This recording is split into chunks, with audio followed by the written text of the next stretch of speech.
अस्सलाम वालेकुम दोस्तों, मैं ਤੁਹਾਡਾ अपना हकीम अहमद नईम अरशद और मेरी अज की यह वीडियो खसूसन खवातीन वास्ते है।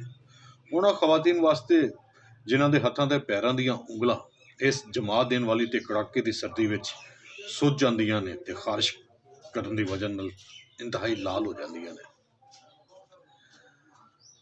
मैं अपने वालिद मोहतरम हकीम अरशद शहजाद उन्होंने नाल इस मसले ते गल कर रहा सी, क्योंकि मेरी अपनी बेटी ਉਹਦੇ ਵਿਚਾਰੀ ਦੀਆਂ ਹੱਥਾਂ ਤੇ ਪੈਰਾਂ ਦੀਆਂ ਉਂਗਲਾਂ ਇੰਤਹਾਈ ਸੁੱਜੀਆਂ ਹੋਈਆਂ ਸਨ।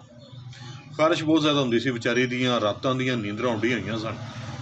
ਮੈਂ ਵਾਲਿਦ ਸਾਹਿਬ ਨਾਲ ਗੱਲ ਕਰ ਰਿਹਾ ਸੀ, ਉਹਨਾਂ ਨੇ ਕਿਹਾ ਯਾਰ ਪਹਿਲੇ ਨਹੀਂ ਮੈਨੂੰ ਤੂੰ ਦੱਸਿਆ, ਆਪੇ ਇਲਾਜ ਕਰਦਾ ਰਿਹਾ। ਉਹ ਜਨਾਬ ਉਹਨਾਂ ਨੇ ਕਿਹਾ ਜਾ ਉੱਥੋਂ ਗੁੰਗਲੂ ਲੈ ਕੇ ਆ।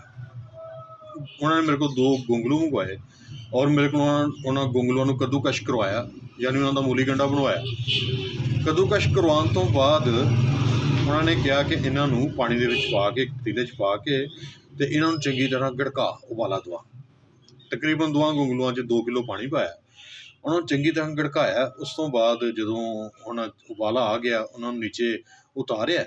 उतारन तो बाद उन्होंने जी भाप निकली सी, उन्होंने कहा कि बेटी बुला, वो हथों ते पैरों में भाप जी है ना भाप दवाई। भाप दवाने तो बाद उन्होंने कहा कि इन्हू ठंडा होने।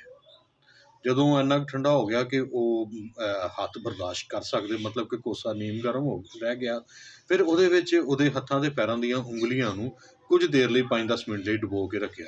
ਲੋ ਜੀ, ਸੁਬਹਾਨ ਅੱਲਾ, ਮੁਜਜ਼ਾਤੀ ਔਰ ਕਰਿਸ਼ਮਾਤੀ ਤੌਰ ਦੇ ਉੱਤੇ ਉਸ ਤੋਂ ਫੌਰੀ ਬਾਅਦ ਉਹਦੇ ਹੱਥਾਂ ਤੇ ਪੈਰਾਂ ਦੀਆਂ ਉਂਗਲੀਆਂ ਦੀ ਖਾਰਿਸ਼ ਘਟ ਗਈ ਔਰ ਸੋਜ਼ਸ਼ ਵੀ ਘਟਣਾ ਸ਼ੁਰੂ ਹੋ ਗਈ ਔਰ ਅਲਹਮਦੁਲਿਲਾ ਰਾਤ ਬਿਲਕੁਲ ਸਕੂਨ ਨਾਲ ਸੁੱਤੀ।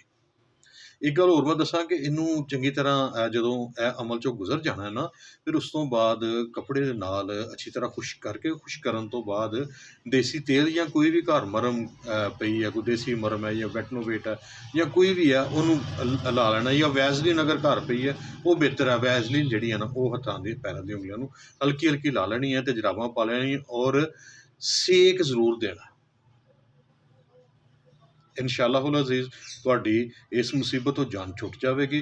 मज़ीद मुफीद मशवरियां वास्ते साडे नाल जुड़े रहो, जिंदे वास्ते रहो। रब सच्चा तुहानूं सेहत तंदुरुस्ती अता फरमाए। खुदा हाफिज़।